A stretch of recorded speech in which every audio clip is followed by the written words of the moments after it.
فإن خير الحديث كتاب الله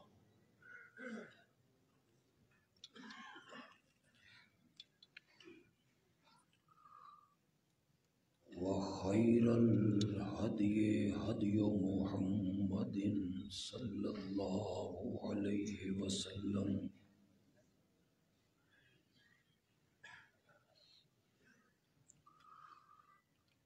وشر الأمور محدثاتها وكل محدثة بدعة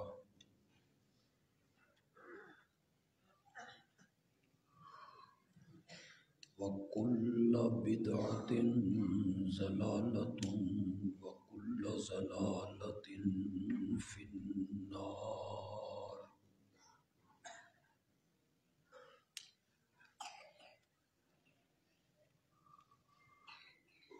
أعوذ بالله من الشيطان الرجيم. بسم الله الرحمن الرحيم.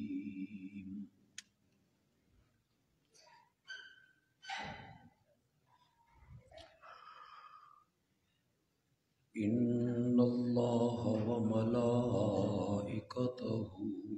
يصلون على النبي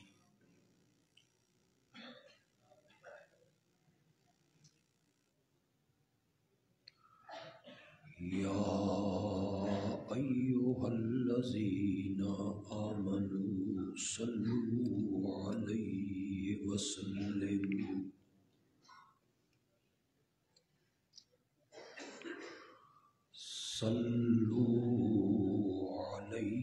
وسلموا تسليما.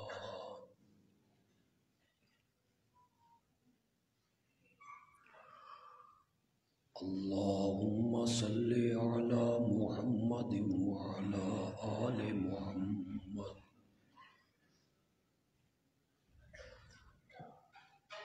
كما صليت على إبراهيم وعلى آل إبراهيم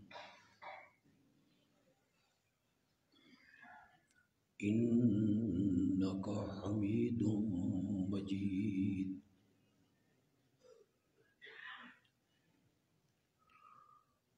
اللهم بارك على محمد وعلى آل محمد كما باركت على إبراهيم وعلى آل إبراهيم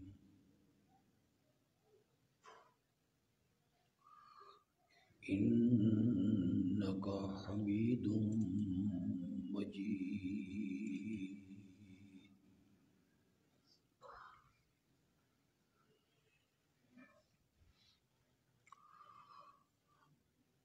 دار العلوم تعلیم القرآن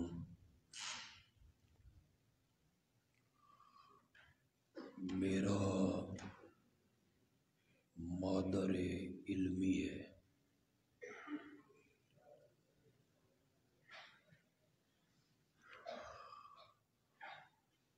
اس مسجد کی چٹائیوں پر بیٹھ کے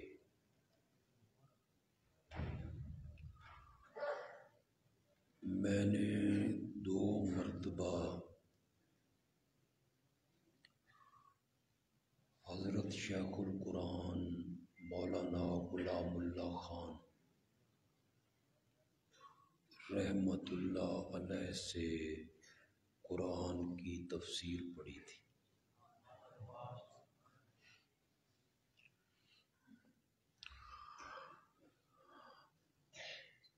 میں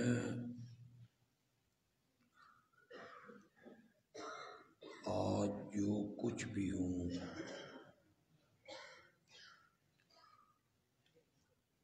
وہ حضرت شیخ القرآن کی دعاؤں کا ثمر اور نتیجہ ہے.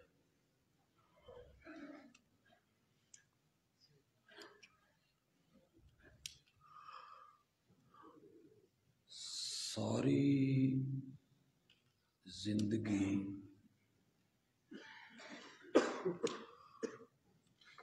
حضرت شیخ القرآن رحمت اللہ علیہ کی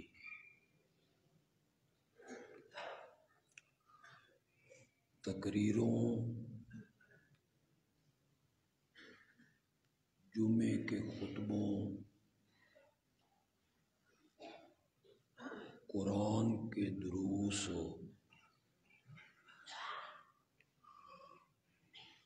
ان میں مرکزی نقطہ اللہ کی توحید ہوتی تھی۔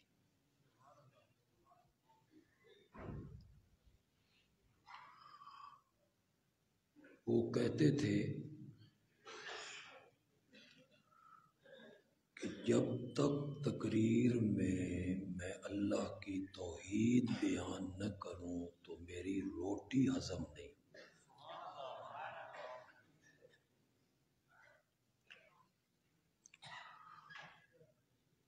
آپ میں سے اکثر لوگوں نے انہیں نہ دیکھا نہ سامنے بیٹھ کے سنا۔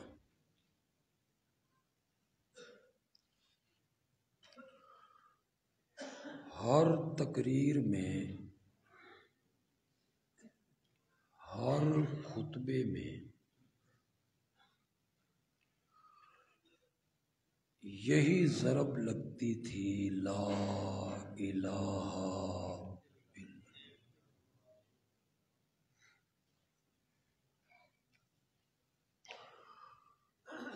ہم ایک تقریر کو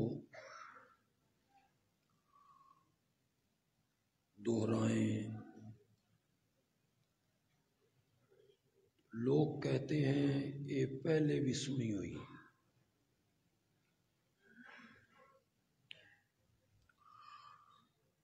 وہ ہر تقریر میں قولوا لا الہ الا اللہ بیان کرتے اور ہر تقریر میں نیا مزہ ہوتا۔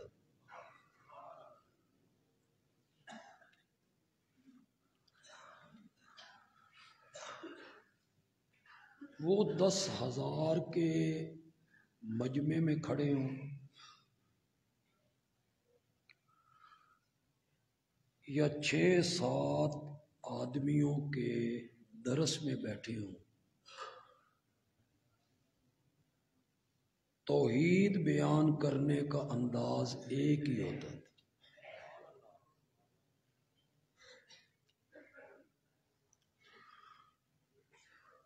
اس میں وہ سامعین کو نہیں دیکھتے تھے سننے والے کتنے، ان کے سامنے اللہ کی رضا ہوتی۔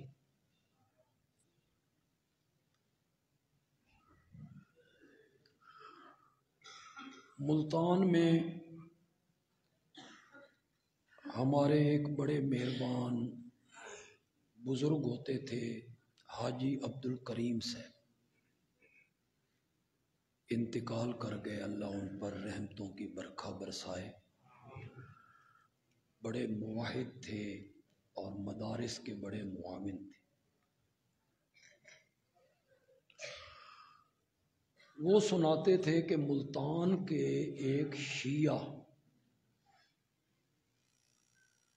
بڑا آدمی تھا، مسلکن شیعہ تھا،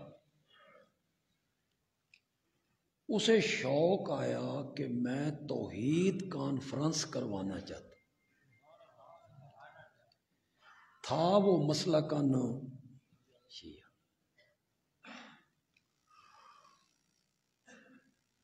اس نے ملتان کے ایک بڑے باغ میں کانفرنس منعقد کی۔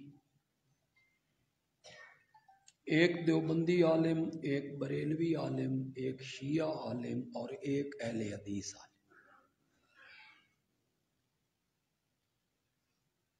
ملتان کے جو علماء دیوبند تھے وہ ان کے پاس گیا کہ آپ کا نمائندہ کون ہو؟ ملتان کے علماء نے کہا بھی توحید بیان کرنی ہے تو نمائندہ ایک ہی ہے، اور وہ راولپنڈی کے شیخ القرآن رحمت اللہ۔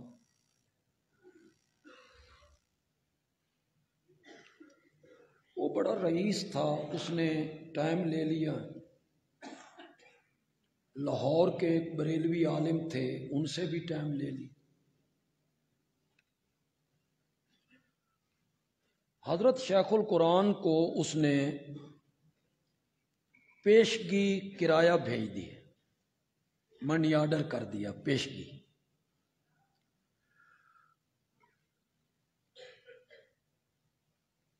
بریلوی عالم انہیں خط لکھتے ہیں کہ مجھے کرایہ پیشگی روانہ کرو، میں تب آؤں گا جب آپ کرایہ دیں گے۔ جس ٹائم بریلوی عالم کا خط آیا کہ مجھے کرایہ بھیجو، اسی دن راولپنڈی سے منی آرڈر واپس ہوا کہ مجھے کرایے کی کوئی ضرورت نہیں،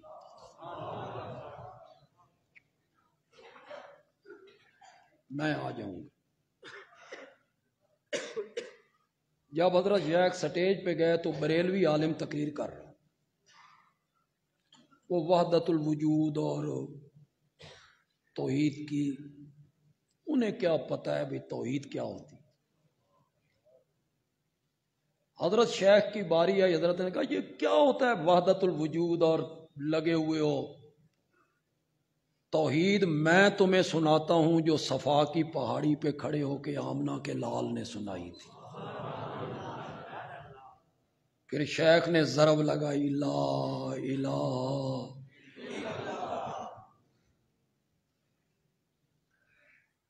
پھر الہ کا معنی اور اردو میں معنی کہ مشکل کشا کوئی نہیں، حاجت روا کوئی نہیں، عالم الغیب کوئی نہیں، مختار کل کوئی نہیں، نظر و نیاز کے لائق کوئی نہیں، 11ویں دے لائق کوئی نہیں تے 12ویں دے لائق کوئی نہیں، لجپال کوئی نہیں، غریب نواز کوئی نہیں، داتا کوئی نہیں، گنج بخش کوئی نہیں، غریب نواز کوئی نہیں، کھوٹی قسمتیں کھری کرنے والا کوئی نہیں، غائبانہ مدد کرنے والا کوئی نہیں، اولاد دینے والا کوئی نہیں، شفائیں دینے والا کوئی نہیں، رہائیاں بخشنے والا کوئی نہیں، پکاریں سننے والا۔ آپ بھی ذرا بولیں، حضرت شیخ القرآن کی مسجد میں بیٹھے ہیں یار۔ حضرت شیخ نے جب رگڑا لگایا نا تو حاجی صاحب کہتے ہیں جب جلسہ ختم ہوا نا تو اس رئیس سے کسی نے پوچھا سنا کیسا محسوس ہوا ہے؟ تو ملتانی بولی ہے نا سرائکی، پتہ نہیں تو سمجھ دو کہ نہیں سمجھ، یہ تسی سمجھ لیا تو خیبر پختونخوا لیں کتنے سمجھ۔ اس رئیس سے لوگوں نے پوچھا سنا، اس آکھیا میں تا ڈیموਆਂ دی کھکھر نو ہاتھ مار بیٹھا۔ آئی تو سمجھو ڈیموਆਂ دی کھکھر دی، وہ جو وہاں بھیڑ نہیں بیٹھتے جہاں ڈیمو بھیڑ بیٹھتے ہیں اکٹھے ہوتے ہیں، ان کو اگر چھیڑ دیا جائے اس آکھیا میں تا ڈیموਆਂ دی کھکھر نو ہاتھ مار بیٹھا۔ تو یہ انداز تھا حضرت شیخ کا، انہوں نے نہیں دیکھنا کہ سٹیج کون سا ہے، بلانے والا کون ہے۔ وہ راولپنڈی کا راجہ بازار ہو، سرگودا کا جامعہ ضیاء العلوم ہو، گجرات کی فیضان کی توحید بیان کرنے کا انداز ایک ہی، اس میں کوئی مداہنت وہ نہیں کیا کرتا۔ میں ایک لفظ کہا کرتا ہوں ہے تو آپ کہیں کہ بندیالوی نے اچھا لفظ کہا ہے، تجزیہ اچھا کیا ہے کہ ہمارے ماضی قریب میں حضرت شیخ کی زندگی میں بڑے علماء تھے، لیکن اگر کسی نے پیغمبری رنگ میں توحید بیان کی ہے نا تو وہ غلام اللہ خان ہی، کوئی رو رعایت نہیں، واضح طور پہ الہ کا معنی بیان کیا۔ میں انہی کے مسجد میں ممبر پہ کھڑا ہوں، میں بھی آج تھوڑی سی اللہ کی توحید بیان کرنا چاہتا ہوں اور الہ کے مسئلے کی صرف ایک شق پر روشنی ڈالنا چاہتا ہوں۔ الہ کا معنی ہم کرتے ہیں معبود۔ معبود وہ ہوتا ہے جس کی کیا کی جائے، بولو تو صحیح ذرا، عبادت۔ تو ہم لا الہ الا اللہ کا معنی کرتے ہیں عبادت کے لائق اللہ کے سوا، ذرا بولیے تو صحیح۔ یہ جو عبادت ہے اس کی 3 قسمیں ہیں، عبادت کی چوتھی قسم کوئی نہیں۔ عبادت کی صرف کتنی قسمیں ہیں؟ 3۔ یا عبادت کا تعلق ہوگا بدن سے، جسم سے، اس کو کہیں گے بدنی عبادت۔ کیا نام ہوگا؟ جیسے ہاتھ باندھنا، رکوع کرنا، سجدہ کرنا، اتحیات میں بیٹھنا، احرام کا باندھنا، بیت اللہ کے گرد چکر لگانا، حجر اسود کو چومنا، صفا مروہ کے درمیان سعی، ان سب کو کہیں گے بدنی عبادت۔ یہ عبادت کی ایک قسم ہے جس کا تعلق انسان کے بدن سے ہے۔ جسمانی عبادت، بدنی عبادت۔ اس بدنی عبادت میں سب سے اعلی قسم کی جو عبادت ہے وہ ہے سجدہ کرنا۔ بدنی عبادت میں سب سے اعلی کیا ہے؟ سجدہ کرنا۔ پیشانی کسی کے سامنے جھکا دینا، اس نظریے سے کہ میں اس کو نہیں دیکھ رہا اور وہ مجھے،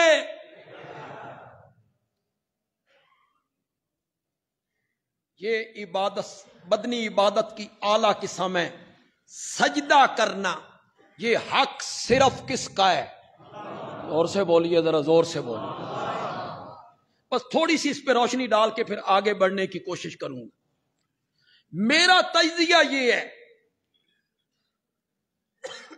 آپ کے سامنے رکھ دیتا ہوں، آپ میرے تجزیے سے اتفاق کریں تو آپ کی سبحان اللہ بتائے گی کہ آپ نے مجھ سے اتفاق کر لی۔ آپ کو اختلاف کرنے کا پورا حق حاصل ہے، آپ میرے تجزیے سے اختلاف کر لیں، آپ کو حق حاصل ہے۔ تجزیہ میرا یہ ہے کہ یہ پیشانی اللہ کے سوا کسی اور کے سامنے جھکانا انسانیت کی تذلیل ہے۔ یہ میرا تجزیہ ہے۔ یہ پیشانی جھکنی چاہیے تو صرف کس کے آگے جھکنی چاہیے؟ میرا ایک اور تجزیہ بھی، وہ بھی آپ کے سامنے رکھ دیتا ہوں۔ اتفاق کر لیں تو آپ کی آواز بتائے گی کہ آپ نے اتفاق کر لیا ہے۔ میرا تجزیہ یہ ہے کہ ہمارا دین، دین اسلام، ہمارے دین کی سب سے بڑی خوبی یہی ہے کہ وہ لوگوں کی پیشانیاں در در سے ہٹا کے ایک کے دروازے پہ جھکا دیتا ہے۔ یہی ہمارے دین کی سب سے بڑی خوبی ہے۔ یہ چکوال کے علاقے میں ایک پنڈ ہے بچھال کلاں، وہاں ایک پروفیسر ہوئے ہیں غازی احمد، وہ ہندو تھے، 7ویں 8ویں جماعت میں پڑھتے تھے جب اللہ نے انہیں ایمان کی توفیق دے دی تھی۔ ابھی ملک کی تقسیم بھی نہیں ہوئی تھی، اکٹھے رہتے تھے، اللہ نے انہیں ایمان کی توفیق دے دی۔ پھر وہ عالم بنے، پھر وہ پروفیسر ہوئے، پھر پرنسپل بنے، پرنسپل ریٹائر ہوئے۔ میں نے بھی ان کو دیکھا ہے، میری مسجد میں بھی آئے ہیں۔ انہوں نے ایک کتاب لکھی ہے من الظلمات الی النور، اندھیروں سے روشنی کا سفر۔ آپ کو کہیں سے وہ کتاب ملے کالجوں کی لائبریریوں میں، سکولوں کی لائبریریوں میں، یونیورسٹیوں کی لائبریریوں میں وہ کتاب داخل ہے، آپ وہاں سے نکال سکتے ہیں۔ بازار مارکیٹ میں بھی آپ کو مل جائے گی، من الظلمات الی النور۔ وہ کہتے ہیں جب میری انکوائری ہوئی نا کہ اس بچے نے ہندو مذہب کیوں چھوڑا، تو 3 آفیسر مقرر ہوئے، ایک ہندو تھا، ایک سکھ تھا، ایک مسلمان تھا، کہ انکوائری کرو یہ بچہ مسلمان کیوں ہوا ہے، ہندو مذہب اس نے کیوں چھوڑا ہے۔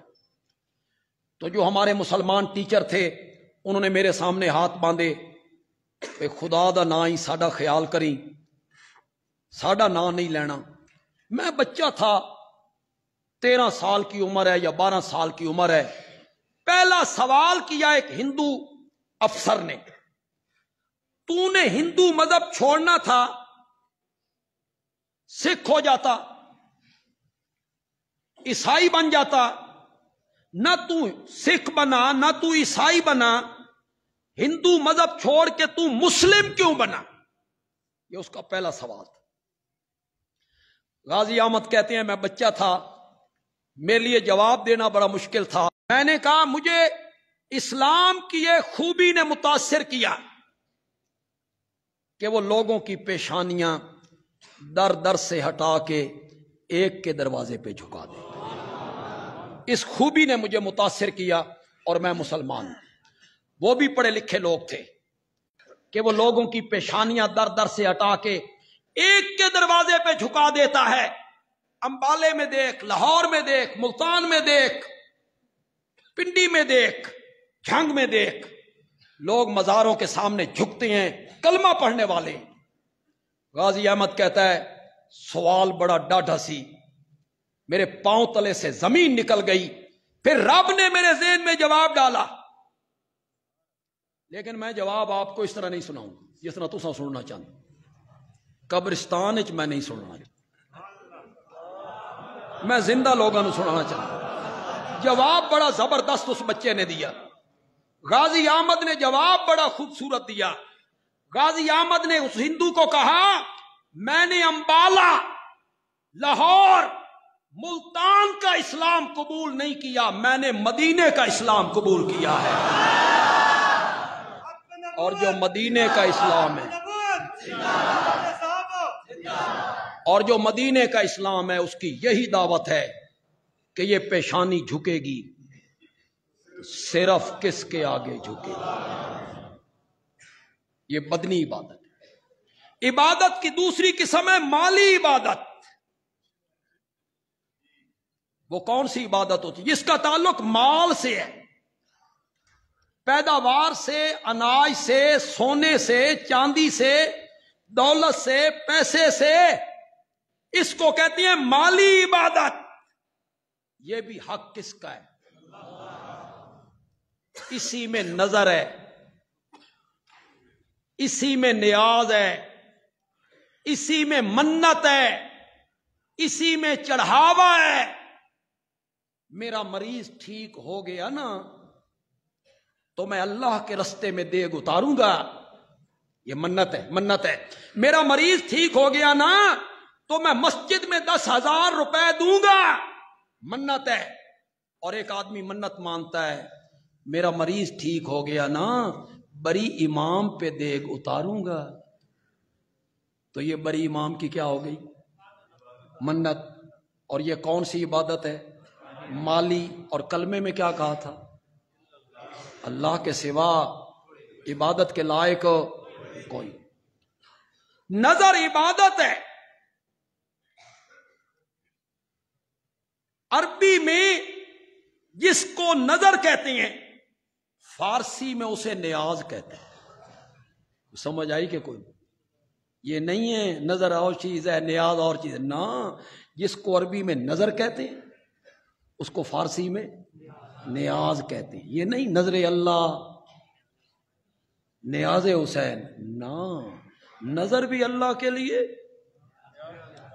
جس کو عربی میں نظر کہتے ہیں اس کو فارسی میں کیا کہتے ہیں؟ نیاز کہتے ہیں۔ فقہ حنفی کی کتابیں اٹھائیے، یہ جن ہمارے بچوں نے تخصص کیا ہے، تخصص الفقہ. ابھی ان کی دستار ہوگی جمعے کے بعد، ان سے پوچھیے. فقہ کی کتابوں نے، بحر الرائق نے نہیں لکھا النظر عبادت والعبادت لغیر اللہ کفر صریح و شرک کبیح. نظر کیا ہے؟ عبادت ہے. اور غیر اللہ کی عبادت کرنا کیا ہے؟ زور سے بولو. کفر ہے، شرک ہے. نظر، نیاز، منت، چڑھاوا یہ حق ہے تو صرف کس کا ہے؟ اس پر میں قرآن کی آیتیں پیش کروں، اس پر میں آقا کے فرمان پیش کروں، اس پر میں فقہ حنفی کو پیش کروں؟ کیوں کروں؟ میں آپ سے پوچھنا چاہتا ہوں، یہ زمین کس کی ہے؟ زور سے بولو. اس میں جو دانہ بکھیر کے آتا ہے وہ دانہ کس کا ہے؟ جن ہاتھوں سے بکھیر کے آتا ہے وہ ہاتھ کس نے دیے ہیں؟ پھر بادلوں کو لانے والا کون ہے؟ پھر بارش کا برسانے والا کون ہے؟ پھر ایک دانے کا سینہ چیر کر اس کا پتا اور سٹا باہر نکالنے والا کیا کہتے ہیں؟ عربی میں، اردو میں کہتے ہیں کونپل، ہماری پنجابی میں کہتے ہیں انگوری، کہیں کہتے ہیں سٹا. پتہ نہیں تسی کی آخ اکا ہی چپ کر گئے ہو. یا تو تواڈے پاسے وہ پتے اگدے ہی کوئی، جو پہلا پتا باہر نکلتا ہے. سمجھ گئے ہو؟ انگوری، سٹا، پتا، کونپل. کیوں بھائی پنڈی کے لوگوں؟ وہ جو پہلا پتا باہر نکلتا ہے زمین سے وہ سریے دا ہوندا. شاہ بھائی جڑے چپ کر گئے تھوڑا خیال ہے سریے دا ہوندا. اتنا نرم و نازک، پھونک مارو تو دوسری طرف جا لگے. نرم و نازک پتا. بالا کوٹ کی زمین، ناران، کاغان، کالام کی زمین، پتھریلی زمین. کبھی سوچا ہے اس نازک پتے نے پتھریلی زمین کا سینہ چیرا، باہر نکلا ہے. یہ کرنے والا کون ہے؟ کس کی یہ طاقت ہے؟ ایک صوفی نے لکھا کہ وہ کونپل اور پتا جب باہر نکلتا ہے، کبھی تو نے دیکھا کہ مشرق کی طرف منہ کر کے نکلا ہو؟ زمین سے باہر نکلا ہو تو مغرب کی طرف منہ کر کے نکلا ہو؟ بولو تو صحیح. شمال کی جانب، جنوب کی جانب. پھر جملہ کہنا چاہتا ہوں صوفی کا قول، لیکن ایسے نہیں کہوں، تھوڑی سی حرکت کرو گے تو پھر کہوں. جملہ بڑا مزیدار ہے. خدا کی قسم موحدوں کو لطف آ جائے گا. وہ جو توحید کا ایک گلشن لگا ہوا ہے نا، اس کو ایسا پانی دے کے جاؤں گا سال تک سرسبز رہے گا انشاءاللہ. انشاءاللہ اگر آپ تھوڑے سے وجد میں آئیں، صوفی کا قول سنیں. صوفی کہتا ہے وہ پتا نہ کبھی مشرق کی طرف منہ کر کے نکلا، نہ کبھی مغرب کی طرف منہ کر کے نکلا، نہ شمال نہ جنوب کی طرف منہ کر کے نکلا، سیدھا آسمان کی طرف رخ کر کے وہ پتا باہر نکلا. صوفی کہتا ہے اسے پتا نہ سمجھ، شہادت کی انگلی سمجھ. جو آسمان کی طرف رخ کر کے کہتا ہے مولا میرا وجود اس بات پہ گواہ ہے تیرا کوئی شریک نہیں، کوئی شریک. اس ایک دانے کو 700 دانوں میں بدلنے والا کون ہے؟ زور سے بولو، زور سے بولو. پھر جب گندم کاٹتا ہے، وہ جو مادہ ہے، لوہا ہے، اس کا پیدا کرنے والا کون؟ ہاتھوں میں قوت دینے والا کون؟ جن بوریوں میں بند کرتا ہے اس کا مادہ پیدا کرنے والا کون ہے؟ جن جانوروں پہ اٹھا کے گھر لاتا ہے وہ جانور پیدا کرنے والا کون ہے؟ دلائل کیوں پوچھتا ہے یار؟ بتا، اگر یہ سب کچھ کرنے والا اللہ ہے تو اس اناج کو تقسیم ہونا چاہیے تو کس کے نام پر تقسیم؟ اس پر قرآن کی دلیلوں کی ضرورت ہے۔ جانور کس کے ہیں؟ یہ بھینس، یہ گائے، یہ بکری، یہ اونٹنی کس نے بنائے؟ جو چارہ ان کے سامنے ڈالا گیا، وہ چارے کو بنانے والا کون ہے؟ جن ہاتھوں سے تو چارے کو مکس کرتا ہے، ساڑھے پنجابی چاہتے ہیں گتاوا کرنا، کیا کہتے ہیں؟ گتاوا کرنا۔ وہ جو ہاتھوں سے گتاوا کر رہا ہے، مکس کر رہا ہے، ہاتھوں میں قوت دینے والا کون ہے؟ زور سے بولو نا۔ وہ غذا اور چارہ جانور کے معدے میں گیا، معدے میں رب نے ایک مشینری لگائی، اس نے غذا پہ کام کرنا شروع کیا، کچھ کا گوبر بنایا، وہ نیچے بیٹھ گیا، اصل غذا اوپر آ۔ میری طرف توجہ کی، بڑی کام کی بات کرنے لگا۔ گوبر نیچے بیٹھ گیا، اصل غذا اوپر آ۔ رب نے معدے سے اس غذا کو دھکا مارا جگر کی طرف، اصل غذا جگر میں آ۔ پھر رب نے جگر میں ایک مشینری لگائی، اس نے کام کرنا شروع کیا، کچھ کا خون بنایا، وہ سپلائی کر دیا دل کو، کچھ کا دودھ بنایا، وہ سپلائی کر دیا تھنوں کو۔ پھر قرآن میں اس کو ذکر کیا، نسقیکم۔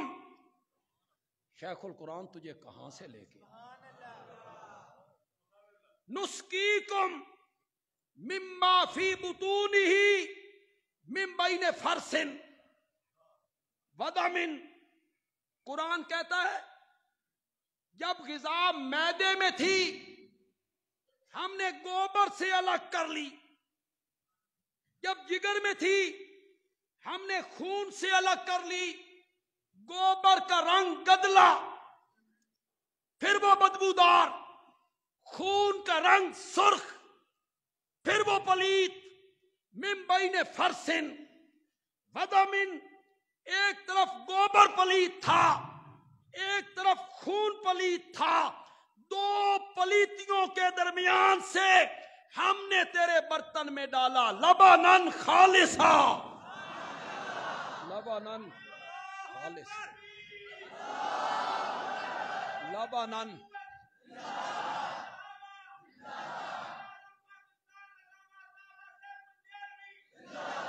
نسقیکم، ہم پلاتے ہیں۔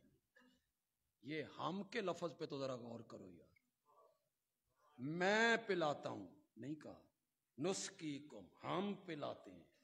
اس میں تنتنا تو دیکھو ذرا، من بین فرث ودم لبنن خالصا، ہم نے اس خالص دودھ میں گوبر کا ایک قطرہ شامل نہیں ہونے دیا۔ تیرا مزاج نازک ہے،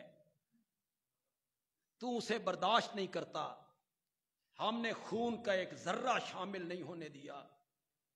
تو نازک مزاج ہے، تو خون کا ایک قطرہ دودھ میں برداشت نہ کرتا۔ بندیالوی ایک جملہ کہنے لگا ہے، رب کہنا چاہتا ہے جس طرح میں نے دودھ میں گوبر کی پلیدی کو شامل نہیں ہونے دیا، تو بھی میری عبادت میں شرک کی پلیدی کو شامل نہ کیا کر۔ میں نے تجھے دودھ خالص دیا ہے، تو بھی میری عبادت خالص کی۔ یہ دودھ جب تیرے برتن میں آیا، اس پر قرآن کی دلیلیں میں دوں کہ یہ دودھ بطور نیاز تقسیم ہونا چاہیے تو کس کے نام پر ہونا چاہیے؟ اس وقت اٹھا کے وہ غیر اللہ کے نام پہ تقسیم کر دیتا ہے۔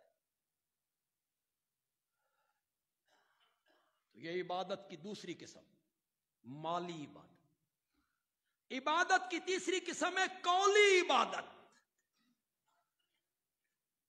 تو ان سبق یاد بھی ہے کہ بھول گئے ہو؟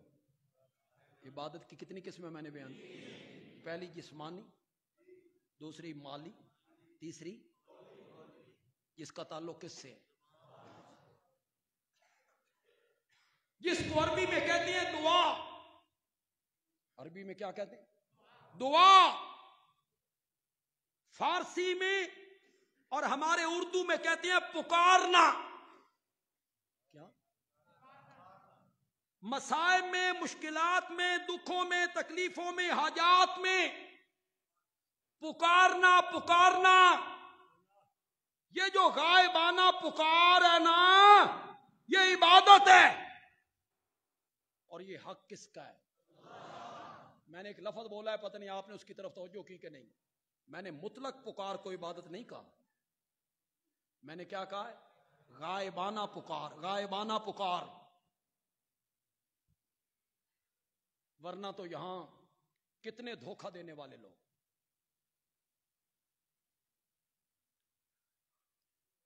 کیسی تعویلیں؟ ولے تعویل شاں در حیرت انداخت. خداؤ مصطفیٰ جبرائیل و مصطفیٰ و خدا. ملا کی جو تعویل ہے اسے سن کے اللہ بھی حیران ہوتا ہے، جبریل بھی حیران ہوتا ہے، مصطفیٰ بھی ہے. ولے تعویل شاں در حیرت انداخت. فیس بک پہ ایک ملا کی تقریر سنی، وہ کہہ رہا تھا یہ بڑی وہابی آیت پڑھتے ہیں، قل انما انا بشر مثلکم، قل انما انا بشر مثلکم. اس کا معنی تمہیں صحیح نہیں بتاتے، میں معنی صحیح بتاؤں گا. حضرت ابراہیم علیہ السلام نے ستاروں کو دیکھ کے کہا تھا ھذا ربی، یہ میرا رب ہے. چاند کو دیکھا تو کہا ھذا ربی، یہ میرا رب ہے. سورج کو دیکھا تو کہا ھذا ربی، یہ میرا رب ہے. تو وہاں سارے علماء کیا معنی کرتے ہیں کہ حمزہ استفہام کا معذوف ہے. ھذا ربی، کیا یہ میرا رب ہے؟ یہ میرا رب ہے. وہاں کیا معنی کرتے ہیں؟ کیا یہ میرا رب ہے؟ تو مولانا کہتے ہیں یہاں بھی حمزہ استفہام کا معذوف ہے. انما انا بشر مثلکم، کیا میں تم جیسا بشر ہوں؟ یعنی میں تم جیسا بشر نہیں. یہ تعویل کی مول. نہ قیامت کا ڈر ہے، نہ اللہ کی پیشی کا ڈر ہے. حمزہ استفہام کا معذوف ہے. مولانا 14 صدیوں میں کس مفسر نے مانا؟ کس عالم نے مانا؟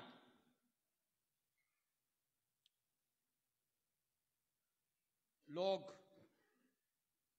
علماء اور خطبہ دھوکہ دیتے ہیں لوگوں کو. وہ کہتے ہیں دیکھو جی بی بی سی والا لندن میں بیٹھا ہوا ہے، وہاں سے خبریں پڑھ رہا ہے. آپ اپنے چک میں ریڈیو کھولتے ہیں تو بی بی سی کی آواز آتی، ریڈیو میں آتی. تو لوگ کہتے ہیں جی بالکل آتی ہے. تو آگے سے مولانا کہتے ہیں اس ریڈیو چ ایڈی طاقت ہے تے بزرگوں چ ایڈی طاقت بھی کوئی نہیں. لوگ کہتے ہیں کیوں نہیں جی، بڑی دلیل ہے جی. پھر مولانا کہتے ہیں میچ ہو رہا ہے امریکہ، یہاں میں نے ٹی وی کھولا، گیند بھی نظر آ رہی ہے، فٹ بال بھی نظر آ رہا ہے، کھلاڑی بھی نظر آ رہا ہے، کمنٹری بھی سنی جا رہی ہے. لوگ کہتے ہیں ہاں جی سنی جا رہی ہے. اس ٹی وی میں اتنی طاقت ہے تے بزرگوں چ ایڈی طاقت بھی کوئی. پھر آج کل تو بہت آسان ہے، موبائل. مولانا کہتے ہیں نکا جے ڈالا، نہ کوئی تار، یہاں کی آواز جدے، جدے کی آواز یہاں، یہاں کی آواز چین، چین کی آواز یہاں. باتیں ہو رہی ہیں، آوازیں آ رہی ہیں. اس سے ایڈی طاقت ہے تے بزرگوں چ ایڈی طاقت بھی کوئی نہیں. پڑھی پڑھائی قوم ہے، پتہ ان کو کوئی نہیں ہے علم کا، جس طرف لگا دیا جائے. یہ جو دلیل دیتے ہیں ریڈیو کی، ٹی وی کی، موبائل کی، اگر آپ کہیں تو میں اس دلیل کو ایک چٹکی میں توڑ دوں. بولو تو صحیح یار، صرف ایک چٹکی میں توڑ دیتا ہوں. میں نے کہا میں ریڈیو دے سیل کھسکا دینا، تو بی بی سی بلا. میں بجلی دا سوچ آف کر دینا، تو ٹی وی وکھا. اور یہ جو میں مثال دوں گا نا، یہ میں اپنی جماعت کی نمائندگی بھی کروں. جتنے لوگ ذہین ہیں تہ میں پہنچیں گے وہ تو خوش ہوں گے. میں اس دی روح کڈ لینا, میں اس دی روح کڈ لینا. سم بیٹری بلا اور میاں یہ اسباب کے تحت ہے, یہ مشینری کے تحت ہے, یہ وسائل کے تحت ہے, یہ شعاؤں کے تحت ہے, اور رب سنتا ہے بغیر اسباب کے. وہ پکار عبادت غائبانہ. کتنے لوگ سمجھتے ہو غائبانہ کے معنی؟ کتنے لوگ سمجھتے ہو؟ کوئی نہیں. میں بتاتا ہوں آپ کو, ایک چٹکی میں غائبانہ کا معنی بتا دیتا ہوں. غائبانہ پکار کا مطلب یہ ہے جس کو میں پکار رہا ہوں میں اس کو نہیں دیکھ رہا اور وہ مجھے, اور بغیر کسی اسباب کے وہ میری آواز کو. یہ ہے پکار, یہ عبادت ہے, قولی عبادت ہے. بندیالوی نہیں کہتا, آمنہ کا لال کہتا ہے الدعاء هو العبادہ, الدعاء مخ العبادہ.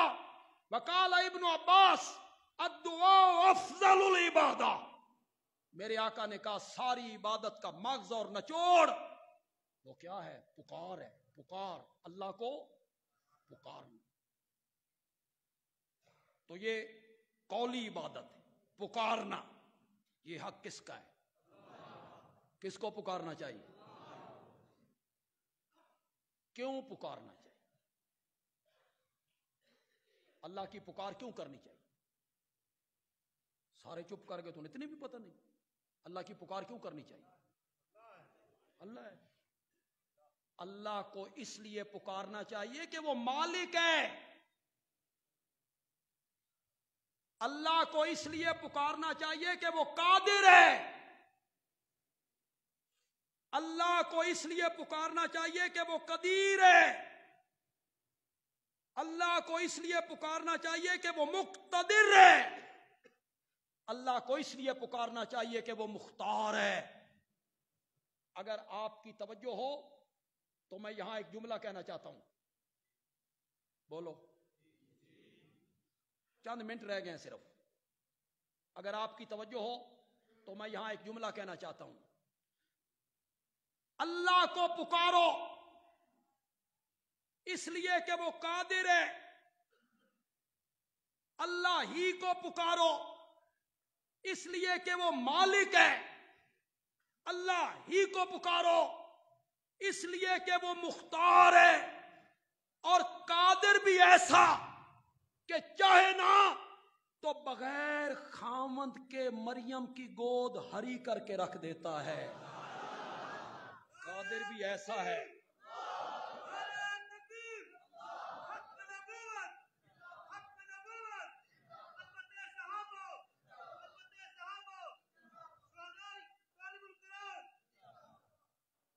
اللہ کو اس لیے پکارو کہ وہ قادر ہے. جب مریم کو کہا نا تجھے بیٹا دیں گے تو مریم کے پاؤں تلے سے زمین نکل گئی. کہتی انا یکون لی غلام, مولا پتر کنیے,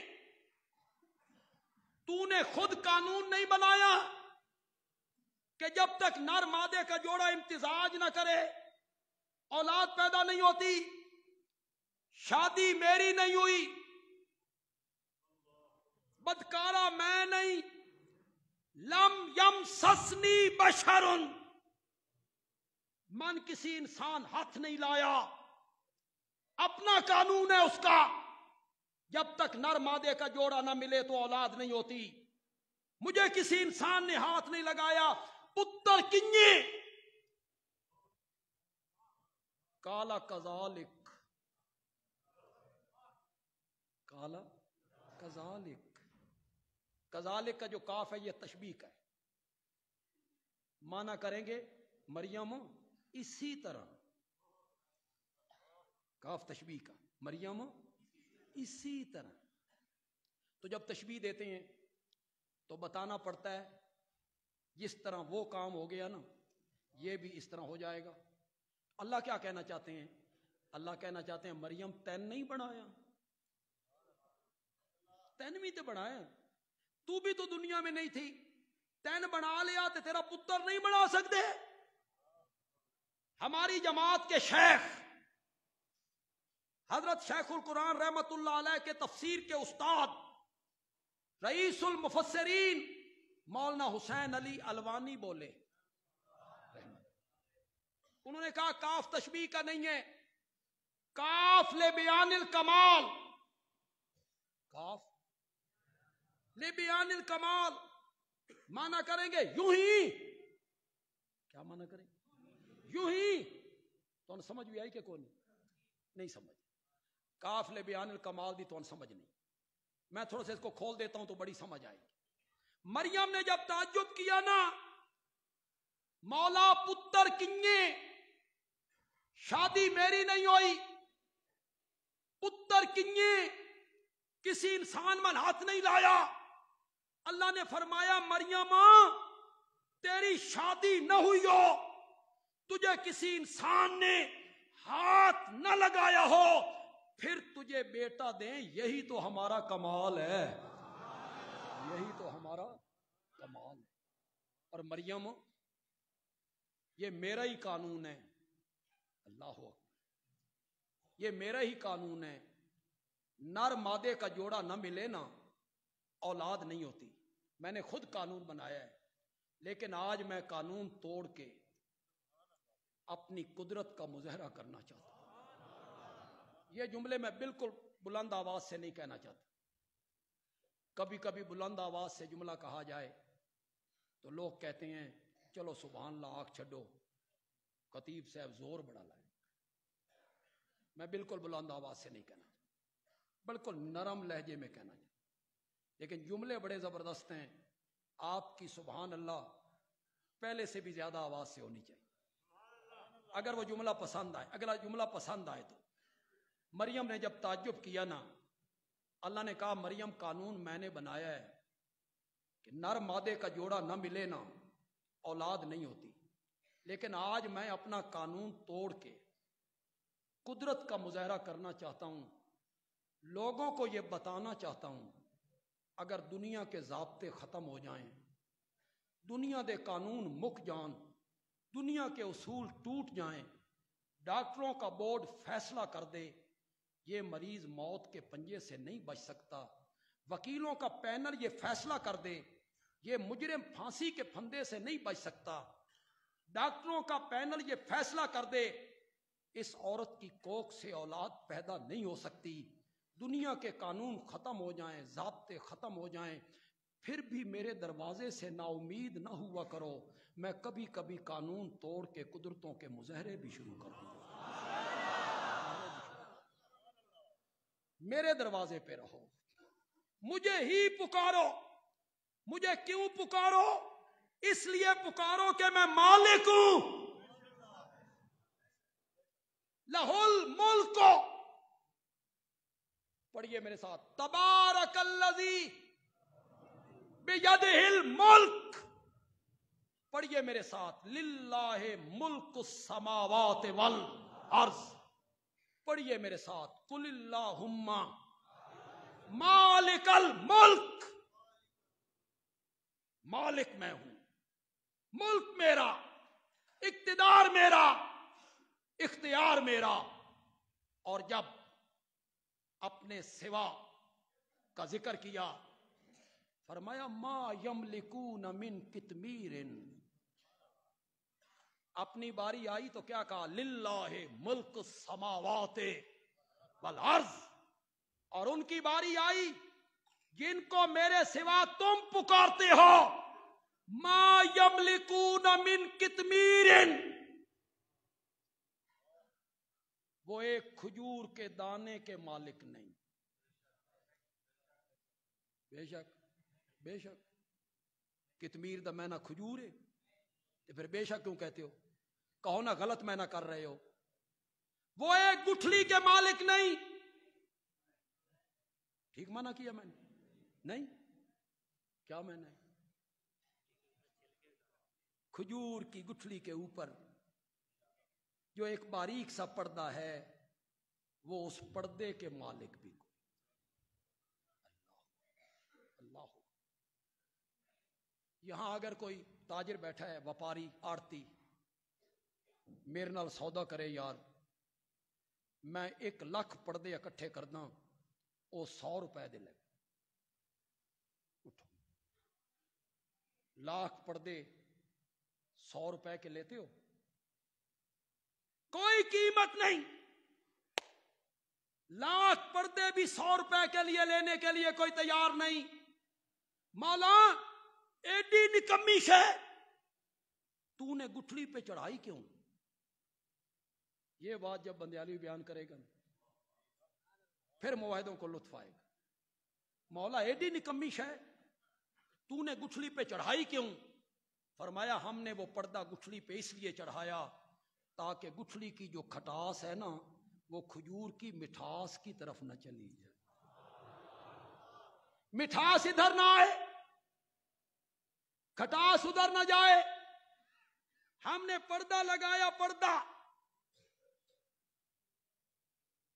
ہم نے پردہ چڑھایا گٹھلی کی کھٹاس ادھر نہ جائے، کھجور کی مٹھاس ادھر نہ آئے۔ یہ پردہ اسی لیے چڑھتا ہے ادھر کی شے ادھر نہ جائے، ادھر کی شے ادھر نہ آئے۔ اسی پردے کو عربی میں برزخ کہتے ہیں۔ پتہ نہیں کتنے لوگ سمجھنے کے نہیں سمجھے۔ تو ہر جمعرات کو کہتا ہے بے روحیں آتی ہیں، پھر شب برات کو کہتا ہے روحیں آتی ہیں۔ اللہ کہتے ہیں نہیں، موت اور قیامت کے درمیان برزخ ہے، ادوں دی شے ادے نہیں آ سکتی، ادوں دی شے۔ کھجور کی گٹھلی کے اوپر جو ایک باریک پردہ ہے وہ اس پردے کے مالک کوئی نہیں۔ ان کی ملک کا انکار کیا اور اپنے بارے میں کہا للہ ملک السماوات والارض۔ مانگنا کس سے چاہیے؟ جو کیا ہو، اور جو مالک ہو یار۔ مانگنا اس سے چاہیے جو مالک نہیں، اس سے کیا مانگنا؟ یہ میرا موبائل ہے، میں اس کا مالک، عارضی مالک۔ کیا ملک ہے میرا؟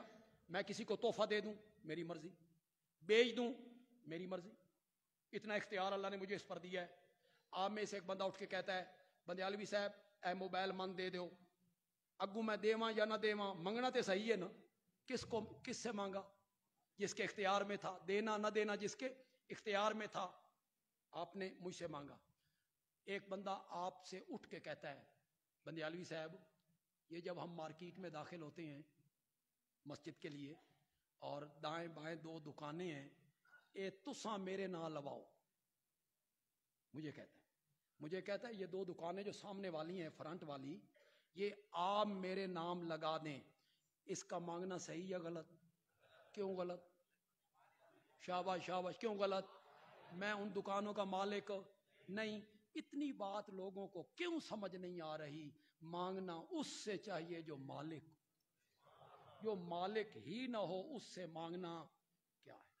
انشاءاللہ نماز ہوگی، جمعہ ہوگا، خطبہ ہوگا، اس کے بعد درس بخاری ہوگی۔